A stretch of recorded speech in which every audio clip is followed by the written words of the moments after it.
Hello again, YouTubers. Welcome back to the Board Game Captain. I'm your host, the Board Game Captain, and today I'm going to be reviewing and showing you how to play Brass Empire.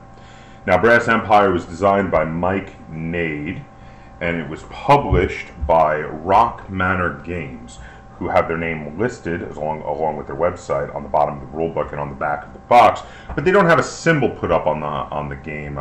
Bit of a smaller, newer company, so I guess that they're not doing that yet. I went to their website, though. They do have a symbol, and I think it would be nice if they put it on future editions, but we'll see. Anyway, Brass Empire. So Brass Empire is a deck building game. It's a classic style deck building game. It is for ages 10 and up. It's playable at 1 to 5 players, and it is listed as should take you 60 minutes to play, so an hour. Now, let's start with those things right there. So the 10 and up is a slight overestimate. I think you could go down to the upper single digits of 8 or 9 for this game. This game is not super complex. It's pretty easy to pick up.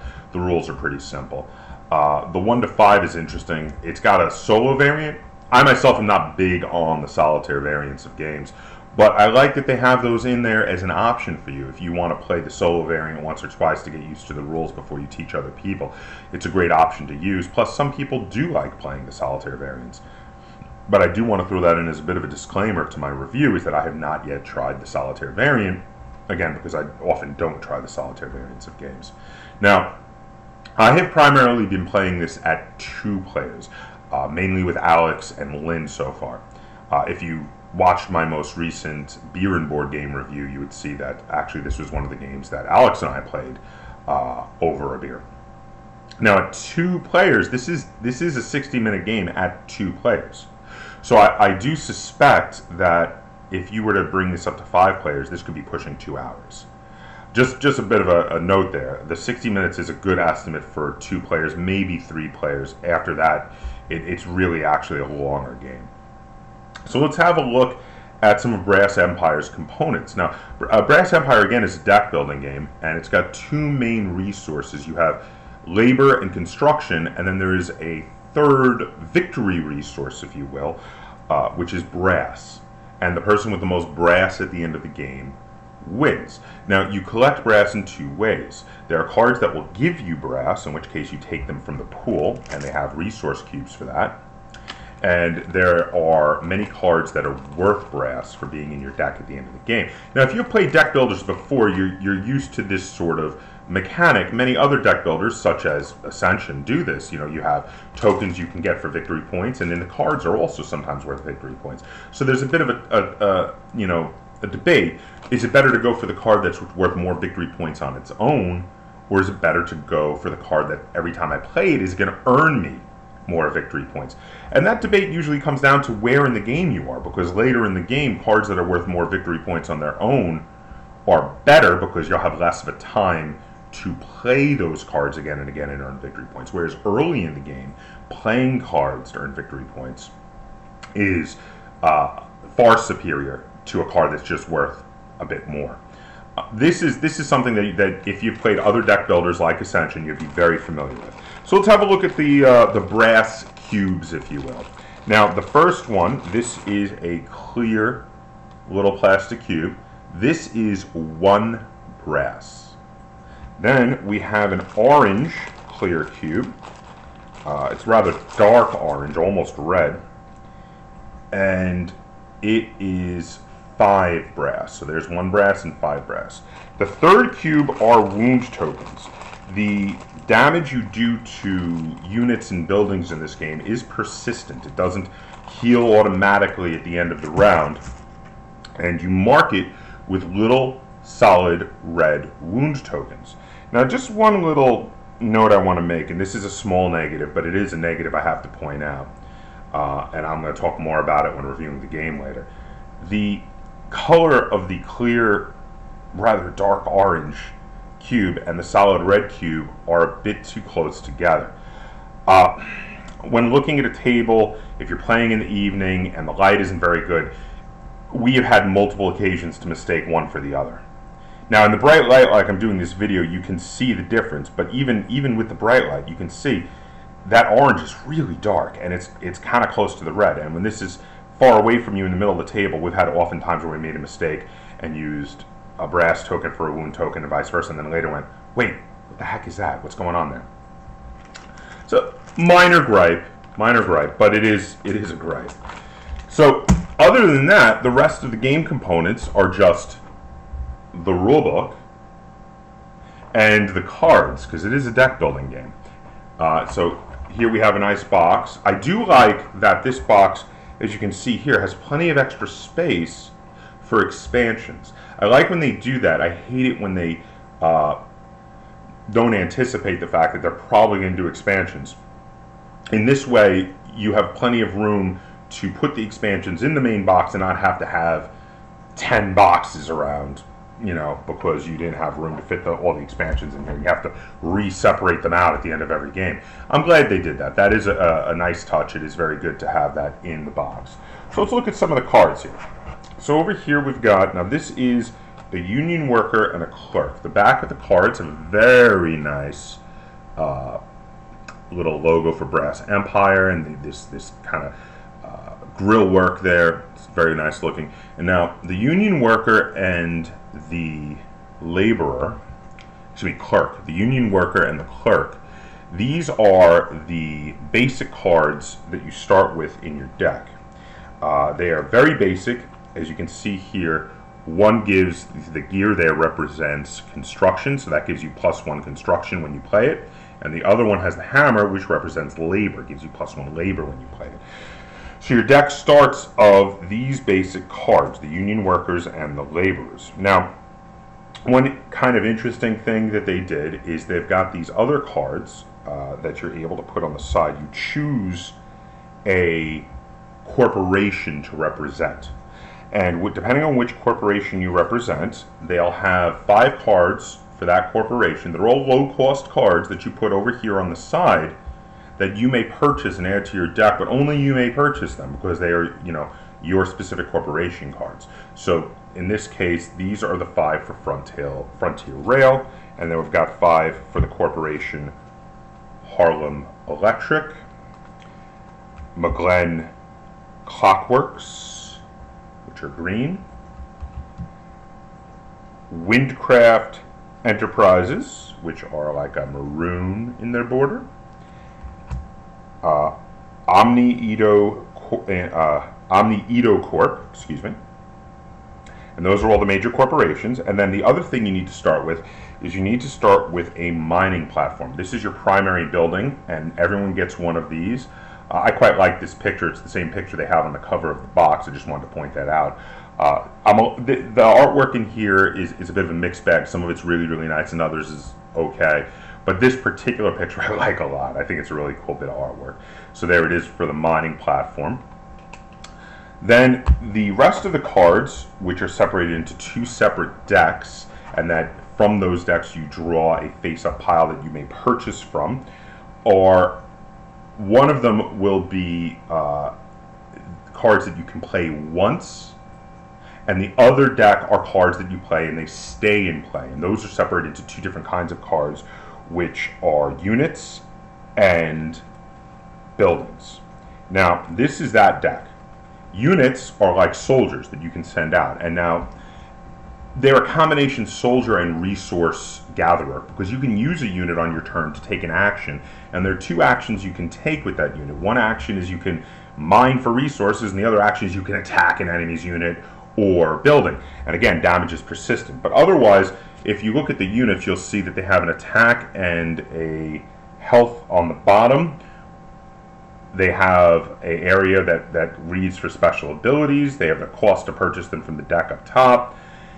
And they have their ability down here. Now, if you've ever played games like Magic the Gathering, this format is very familiar. This looks just like how it is in Magic the Gathering. In fact, the only major difference between how units work in this and how units work in Magic the Gathering is that damage is persistent.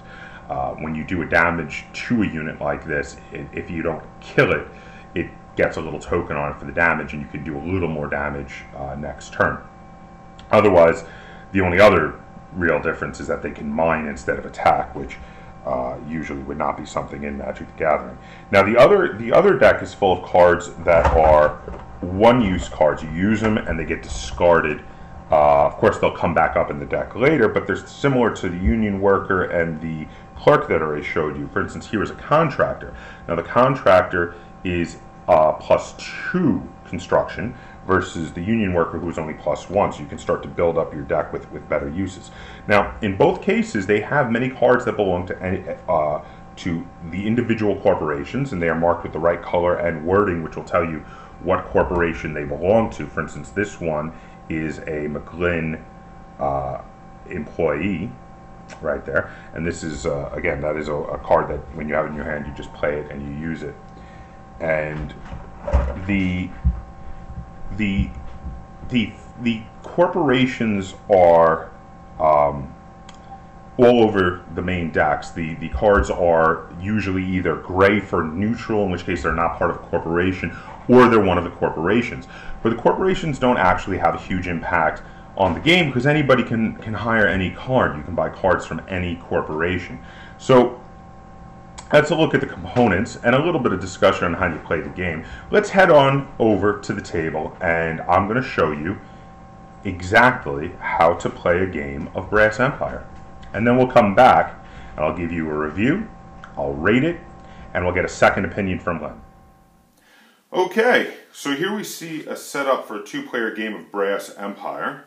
Let me just show you what that means. So over here we have one player setup. The player creates a deck out of 7 of the clerks and 3 of the union workers.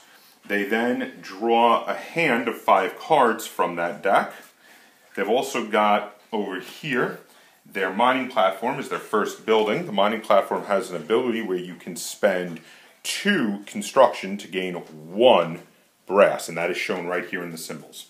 Over here on their right, you can see the corporate cards they have chosen. Now, this player has chosen to play Windcraft Enterprises. Now, Windcraft Enterprises has 5, every one of the corporations has 5 of these low-cost cards. They have 3 Pester Hounds, which are a Windcraft Enterprise unit. They're a 1-attack, 1-life unit that you can dismiss to the card from your hand to gain 2 construction.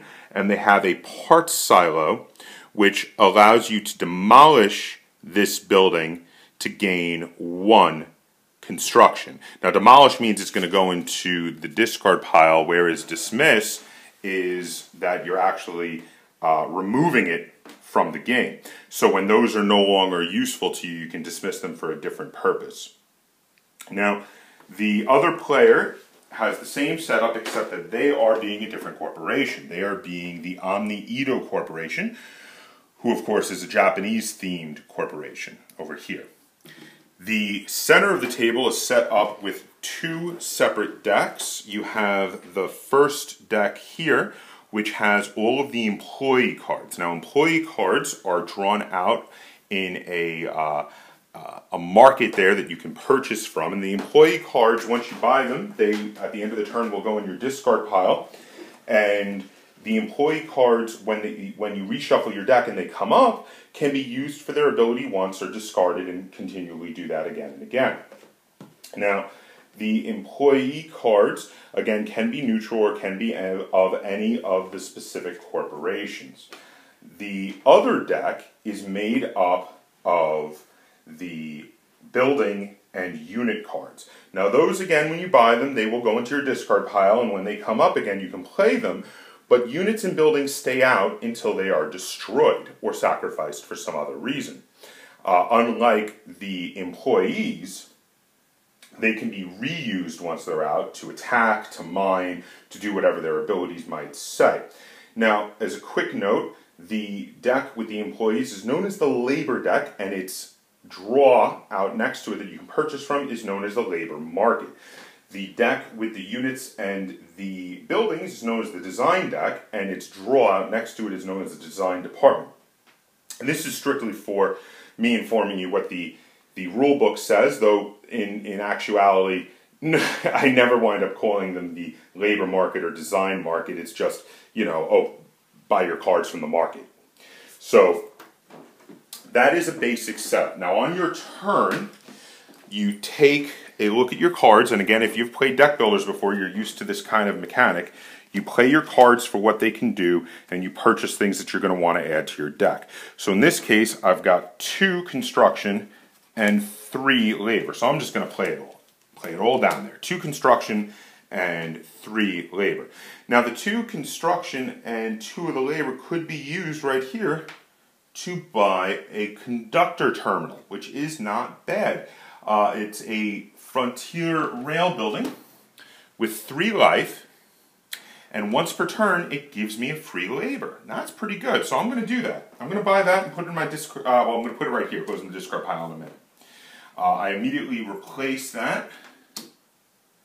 And then I've still got 1 labor left over. Now if I look over here, all of these cost construction, so that extra labor can't buy anything there. But up here in the market, I've got 2 things that cost 1 labor. I've got Zen Management, and I've got a Design Engineer. Let's take a look. I'm going to buy the Design Engineer, and again immediately replace the Design Engineer. So they go into the discard pile. All the cards I played go into the discard pile. That's really it for me on my first turn. I'm going to draw 5 more cards. 1, 2, 3, 4, 5. I'm then out of cards here. So I'm just going to preemptively shuffle that up real quick and wind up with a new draw deck that now has my brand new cards I just purchased in it. My opponent is then going to go. And the opponent is going to take a look. They've got 4 labor and 1 construction available to them. So now the 1 construction is a little tougher for them. There's nothing out there that only needs 1 construction. So they're going to take a look here, and they've got a sorting facility. Let me show you that.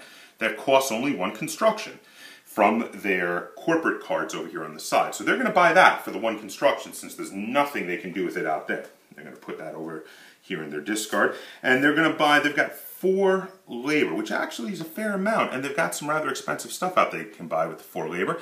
So the Cog Foreman is worth 4 labor, and that's a pretty good card. They're going to take the Cog Foreman and immediately replace that. That's it for their turn. And they're going to discard all that, draw 5 new cards, which is going to be the rest of their deck for right now. 1, 2, 3, 4, 5. And again, have a new deck of cards, which includes the new cards they just purchased. So coming back here, the first player is going to take a look, and they've got 1 construction, 4 labor. So with their 1 construction, they're going to purchase a Pesterhound from their deck of corporate cards right there. With their 4 labor, which is, again, it's a good amount of labor, they're going to get the Electric Arsonist and replace him right there. They're then going to discard all of this, draw their 5 cards, 1, 2, 3, 4, 5, and they've still got a couple cards left because now their deck is increasing in size. Back to player 2. Player 2 is going to throw out, they've got 3 labor from 3 clerks and 2 construction from 2 union workers. Now taking a look out there, there is a conductor terminal that is 2 labor and 2 construction, and there is a Graf Airman. Very nice, is 2 labor and 2 construction. Now, they're going to go for that. They're going to go for the Graf Airman, which leaves them with 1 labor, which they can use to buy a Corporate Ninja. Now, the Corporate Ninja is one of their starting corporate cards, and he only costs 1 labor there, so he's very affordable, and they can use their extra labor for that. Now, the Graf Airman is a unit, and he's a pretty good unit. He's got a 2 attack and 3 health, so when they come up later, they're going to be a nice addition, either for mining or attacking my opponent. So that's all going to get discarded now.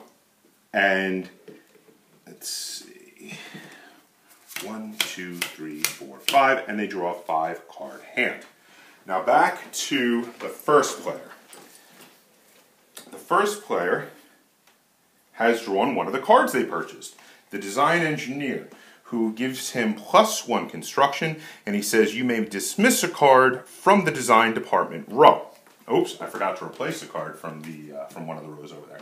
Now the design department row, again, is the one that has the buildings and the units. So if there's something out there I want to keep my opponent from getting that I can't afford, or if there is something out there that I just want to get rid of because I can't afford it and I'm looking for something else I can afford, I can use him to do it. So if I take a look here, I've got 2 labor, 3 labor, and 2 construction. So I'm not really going to dismiss anything. It's not really that important for me. So instead, I'm going to buy a conductor terminal for 2 construction and 2 labor. And again, after I replace that, I've got 1 labor left over, which I'm going to use to buy Zen management for 1 labor.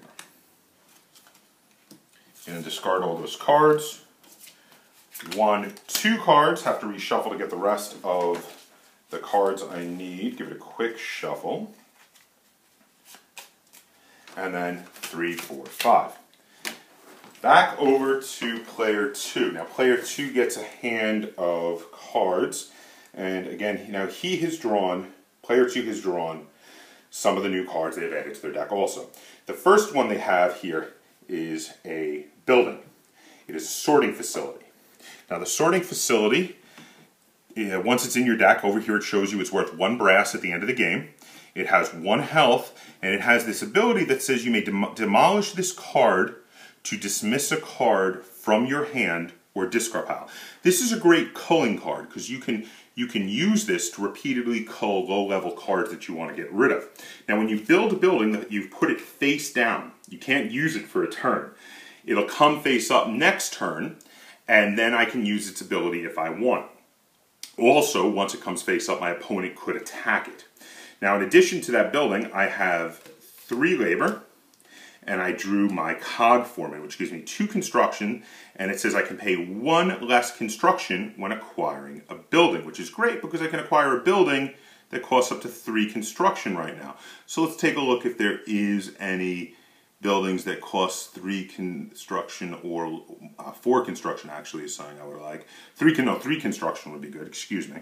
So I've got a building here which costs 3 labor and 3 construction. That's perfect. I've got the 3 labor, I've got 2 construction, and I get to pay 1 less construction when buying a building. So I'm going to buy this, and this is a fantastic building. The motor pool is one I'm very fond of when I'm playing this game. So I'll buy that, I'll replace it, and I'll discard all of this and draw my new hand, which is the 2 cards left here, plus going to be 3 from my new enlarged deck that has received quite a few new cards from the market over the last couple of turns. There we go. There we go. Back to player 1. Now player 1 takes a look at their 5-card hand, and they've got a building too. They picked up their conductor terminal, which is a very nice building I showed you before. They're going to place that face down to start its construction. But in addition to that, they don't have quite as much resources as player 2 just had. They've got 1 construction and 3 labor. Now that 1 construction is not going to do a whole lot for them. There's nothing out there that only requires 1 construction. But they could use it to buy something from over here, either a parts silo or another pester hound. They have 3 labor. So they're going to take a quick look over here and say, you know what, I'm going to buy the pendulum sniper. And then for the 1 construction, I'm going to purchase a parts silo from over there. And that's it. Now, they're going to draw 5 cards. 1, 2, 3, 4, 5. Back over to player 2 here. Going through a few turns, player 2 gets to turn their building face up. Now they have a sorting facility, which they may demolish, which means put in the discard pile, to take a card, to dismiss a card from my hand or discard pile. So I'm going to hold on to that until I need it. I don't need it yet. Now I do have another building. It's my motor pool, but my opponent doesn't know that. Now I'm going to put my motor pool face down so it starts construction. And look at this. I drew my unit. The Graph Airman comes out, but he cannot take an action on his first turn. Again, if you've played Magic the Gathering back in the day, you'll be familiar with Summoning Sickness. This game works with a similar mechanic. he cannot attack or take an action on his first turn. Now, other than that, I actually wind up with a fairly small amount of resources to play with because of those 2 cards being in my hand. So I have 2 labor and 1 construction. So taking a look around real quick, the 2 labor and 1 construction aren't going to do me very well.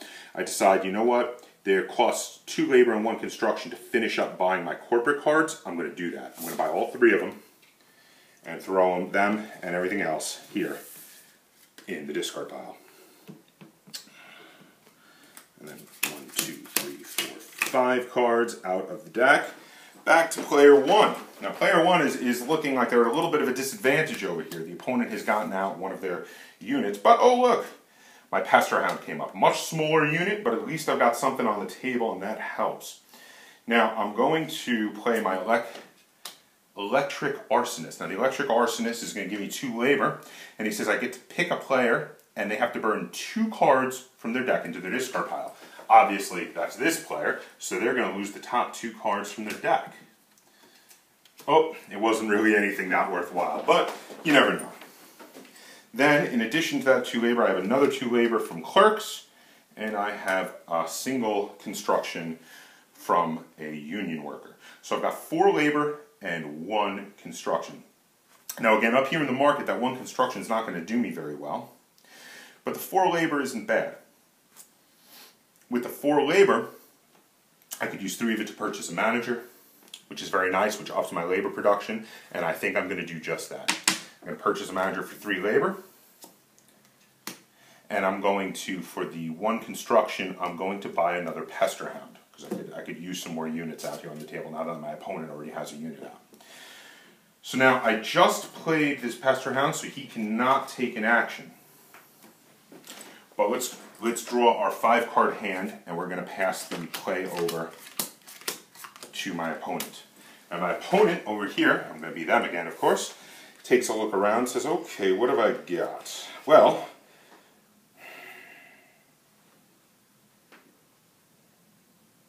I've got a corporate ninja in my hand who says I may dismiss any card from my hand, including this one, to acquire a card that costs 3 or less labor.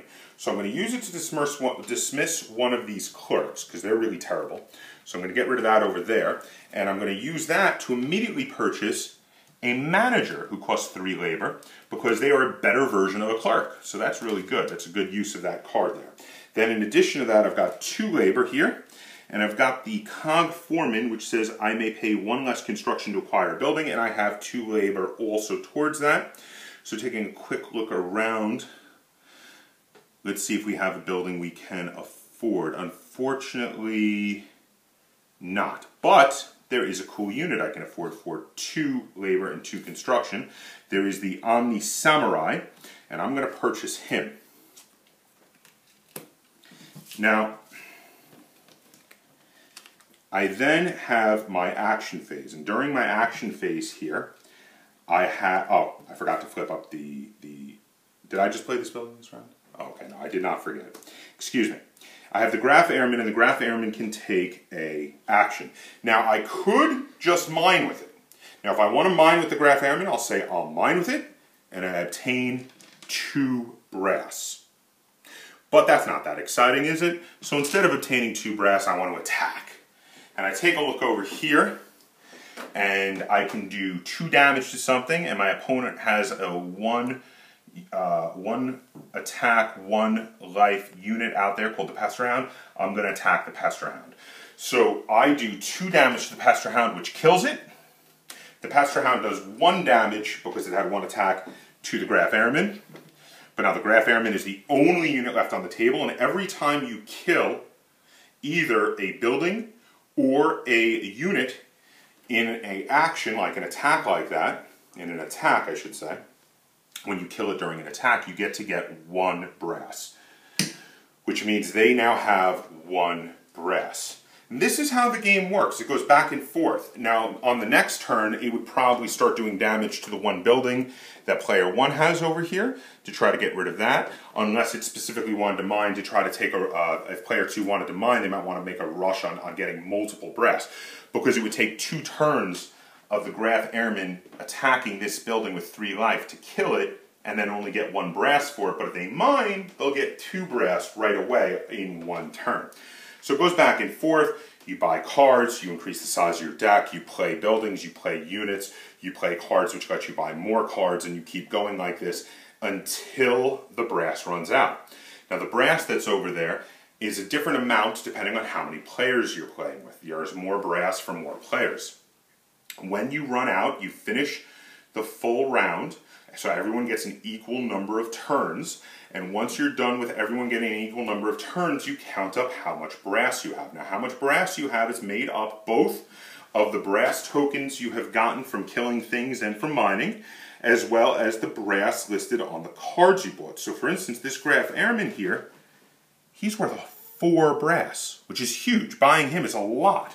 Now there are some ways you can get brass in other manners. For instance, during your phase where you play your cards and buy things, mining platforms, if you have 2 construction left over that you can't use for anything out here or don't want to use for anything out here, you can just use 2 construction and buy a brass.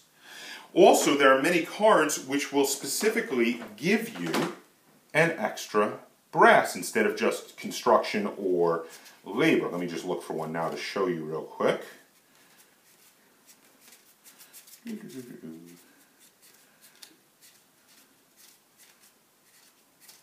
Of course, now that I say that, I have trouble finding one, because that is always the way it goes. Here we go. So this is a Aristocratic Robot. Now the Aristocratic Robot gives you 2 labor, 2 construction, and 2 brass, which means you get to collect brass every time you play this. He costs, to get from the market up here, 4 labor and 4 construction, so he's not cheap, he's very useful. But he's going to get me brass every time I play him. So if I'm able to buy him fairly early in the game, he could be worth a lot because of all that brass he can buy. Another example, actually, which I just recalled, was that player 2 had purchased a building that is worth brass every time. Let me take a look at that. Oh, it's this one that he played here. Yes, this building here, the motor pool, says that once per turn you get to gain 1 labor, 1 construction, and 1 brass. Now what that means is, once this flips up, so on his next turn, during your turn you play your cards out, you gain your construction and labor from it, then you activate this, which you can only activate once per turn, and when you activate it you gain 1 extra labor, 1 extra construction, and take 1 brass from the pool here to gain there. So that's why the motor pool is such a great building, because every turn while it's in play, but remember, it does have 4 life. It has 1 attack for the workers there, so it can help defend itself a little bit. But your opponent can whittle it down and kill it with some of his units. But as long as you have it out in play, you can gain a brass every turn and an extra construction of labor, which is very, very nice. So that is how you play a game of Brass Empire. So now, let's head back to the computer. I'll review it, I'll rate it, and we'll get a second opinion from Lynn. Okay, welcome back. So let's talk a little bit about Brass Empire. Now, Brass Empire has this great steampunk theme. It's very interesting how the theme was a bit of a steampunk theme, almost mixed with cyberpunk, with the corporations and doing corporate espionage back and forth. It almost feels like cyberpunk, but in a steampunk world. So that was kind of neat. I was looking forward to picking up this game at Gen Con this year, which is where I bought it. When I saw that it was coming out, because I love deck building games and I love steampunk themes. So I went to buy it and I bought it right there at Gen Con at their booth. Now, let's talk about what works and what doesn't work. So, what works? It's a deck building game. Deck building games are fun. I like deck building games. The game plays really fun. It plays really quickly. As you saw when I was doing the turns there, I was zipping back and forth. It's easy to teach, easy to play, easy to keep track of. What doesn't work? I've got a lot of little gripes with this game. Now, in the intro, I already talked about the fact that I had a little gripe with how similar the wound tokens are to the dark orange 5 brass tokens. Now, they chose to make them both plastic squares, but the colors are too close. And that's a small gripe, but it's a gripe. I've got some others too. The rule book is written in a rather roundabout way. They don't often, enough for my taste, bullet point things to make sure you pay attention to the important details. Often important details will be lost in the middle of giant paragraphs of text. And you know what, it would have been nice to have printed right on the back of it, or on some little separate cards for people, some nice quick cheat sheets with all the important bullet pointed details, and they didn't do that. Now, again, it's a minor gripe, but it's a gripe. And then there's also mistakes. I'll give you an example. Here we have a picture of the game layout. Now, it's a very nice picture of the game layout, and I like it when they do diagrams. But right there, there's a mistake in the picture of the layout. It specifically just told me, while reading through the rules right before this layout, that the design department is where you have units and buildings. The labor market is for employees only. The first card in the labor market is a building. It's a bit of an issue. You know, you're looking at it, you're trying to get an idea of when it just describes something, and maybe you couldn't visualize it very well in your head, and you go to look and you're like, wait a minute, did I read that wrong? There's a building in the labor market. Let me go back and reread it. No, I didn't read it wrong, it's a mistake. This is a more major issue to me. You know, the other things I was talking about, my other gripes I've had so far with this game were very minor. This is a bigger issue. When you have an error in the diagram that is there to make it simpler, and instead it makes it harder to understand because of the error, that to me is a bigger issue. So I have some issues with the way the rule book is put together. The cards are nice. They're good quality card stock. The plastic cubes are nice quality. So the components are pretty good. But there's, to me, this is another little gripe, there's a missing component. You're playing a game that doesn't end immediately when the brass runs out. You are allowed to make sure everyone gets the same number of turns, and you can play up to 5 players. Extra brass is taken from the game box. If other people earn it, you can keep earning brass on your turn. It seems to me that there should have been a first player token. Because if you're playing 5 players in this game, and the game's going to take hour and a half, 2 hours for 5 players, which it probably will, you know what's going to happen is that you're going to get to that triggering the last round, and people are going to be like, wait a minute, who went first this time? I forgot. You have the first player token, and you know there's no first player token. Generally, with games like this, you would have a first player token. This is another smaller gripe, but it is a gripe. I mean, you could use a coin or something if you wanted to do a first player token. It's just that I feel like a game like that should come with one. Back to the cards. Now again, the cards are nice. I generally like the artwork. Most of it is very nice. There's some that I don't like as much. There is some hit or miss with the artwork. But that being said, the cards are cool. The mechanics are solid.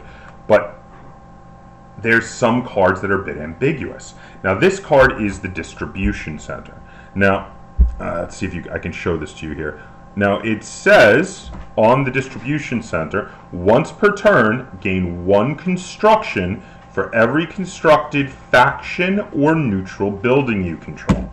Now, as that's written, for its cost, which is not that much, this would be one of the most powerful buildings in the game, because as it's written, every single building you control, whether it is faction or neutral, gives you an extra construction. So you'll have a ridiculous amount of construction to play with. I don't think they meant it that way. I think what it's supposed to say is that you gain 1 construction for each faction represented amongst your buildings in front of you, as well as 1 construction if you have any neutral buildings in front of you, which is how we play it, and I'm pretty sure that's how it was meant to be played, but that's not what it says. And the first time this card came up, we were confused and there was a bit of debate. There's a couple cards like this, and there just seemed to be like a little bit of an issue. There wasn't enough proofreading done with this game. Another minor issue I have with this game is that there's not enough new things. There's not enough things we haven't seen before.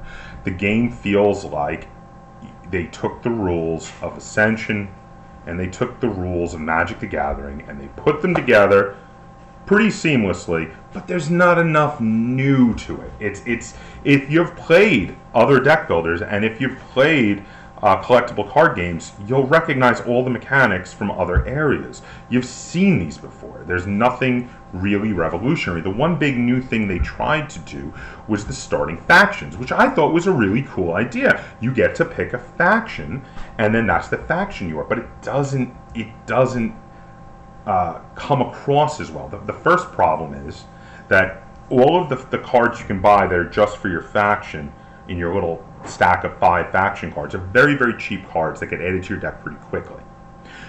A good number of them from the different factions are often cards that have an ability that you get to use by dismissing them, by getting rid of them from the deck, culling them. So pretty quickly they disappear. Plus, since you can buy cards from any faction, they also, even if they don't disappear, or if you don't use the ability to make them disappear, you have them become outnumbered by other cards from all different corporations or neutral cards, and pretty quickly your deck doesn't feel themed like that faction at all.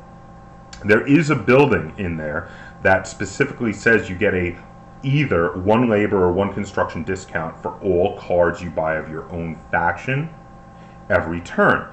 It feels a lot to me like that should have been a built-in ability of your faction to help encourage you to buy cards of your own faction. You should have been able to get a discount, a normal discount, every turn you pick. You say either labor or construction, and all cards that are out there in the market of your faction you should have gotten a discount on. And then if you got that building, you could get an additional discount. It really felt to me like that would have helped encourage you to purchase your own faction's cards, but that rule is not there. So those are my gripes with the game. That being said, and there are a lot of gripes, the game is fun. I mean, I'm not telling you not to buy this game and not play this game. It's a fun game. I've played it a few times and I've enjoyed it. But there's a lot of problems with it. I mean, nothing is perfect, but there are too many glaring issues with this game for me to ignore them.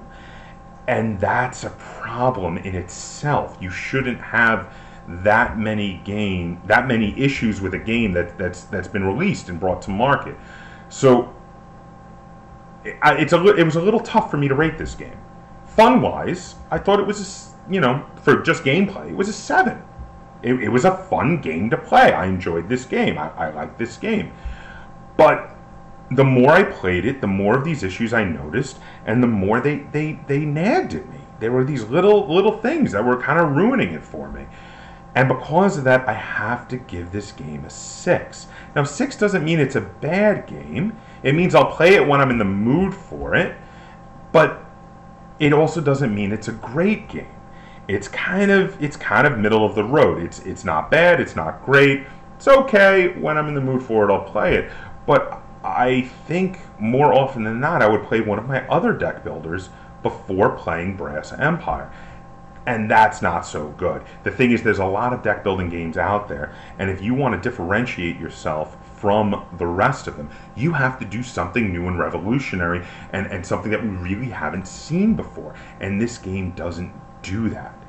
If you want to see a different kind of deck building game that does do that, take a look at my review that I did for Mystic Vale. Now, there was a deck building style game taken to a new level and did something very new and interesting and different, and where you build cards rather than just building a deck. This game is good, but it's not special. It's not different enough. It does not do enough to differentiate itself. The artwork is nice, but the gameplay falls a little bit short. So again, I give it 6 out of 10 stars. I will still play this game. I'm going to keep it in my collection, but I'm only going to play it when I'm specifically in the mood for it, and that will be less often than a lot of other games I have bought in the last couple of years. So there you have it. Now, let's get a second opinion, though, because mine is only an opinion, and we could, disagree. Lynn, how many stars out of 10 would you give to Brass Empire? 6. Oh, well, we didn't disagree. So Lynn also will only play this game when she is in the mood for it. She gave it 6. So that's a solid 6. It's an okay game. It's not bad. It's not great. It's middle of the road. There you have it. Feel free to comment if you disagree. Again, these are just opinions. It's my opinion and it's Lynn's opinion. If you love this game and you think I'm totally wrong, feel free to comment down below. I know I made some mistakes when I was showing you how to play the game because I was rushing through trying to get a good number of turns out there to show you how to play it. If you want to point out any of my mistakes or blunders, feel free to comment down below. Comment on anything you want to say. And as always, if you liked this video and you'd like to see me do more like them, please, please, please like, subscribe, and share on any kind of social media that you like to use. And until next time, game on.